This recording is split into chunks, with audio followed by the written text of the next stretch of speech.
All right, you are back with Poly TV. We are unpacking Trump, who he really is, Charlie Kirk, who he really was. So far, we've covered a lot of ground. Let's get this straight. Charlie was all about division and about hatred and about pushing the white MAGA Christian agenda. And if you weren't fitting with his narrative and his causes, then he was against you. You were an op.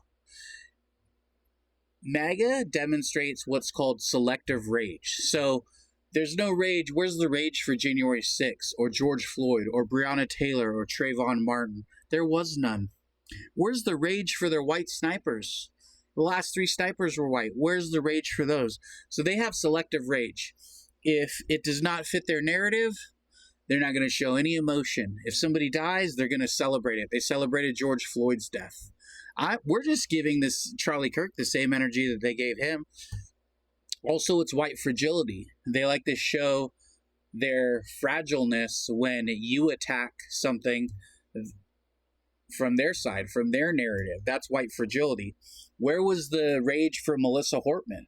And then they want to gaslight us into feeling sorry for Charlie Kirk. You're not going to tell me who to be emotional for. You know, if somebody didn't treat people right, I'm not going to remember them when they pass. If they said negative things, if he wanted to be remembered positively, he should have treated people positively and said positive things. I'm not saying he deserved to get clipped, get sniped in the neck.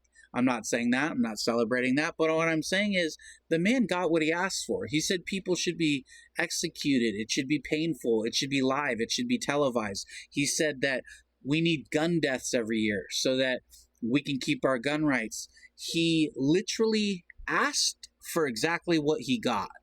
And the MAGA Christians, they want to say, they want to believe in God, and they want to always bring up God and Jesus and the Bible and what he would have wanted. Look, it's God's work. If God's in control and you guys are such Bible-banging Jesus junkies, well, listen, your God's in control.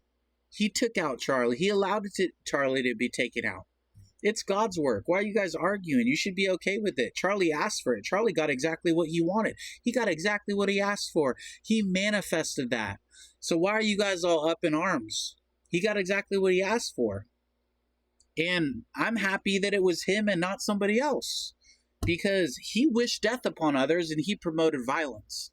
So that is why Charlie Kirk is no longer with us. That's God's work, and you don't argue with God's work, do you?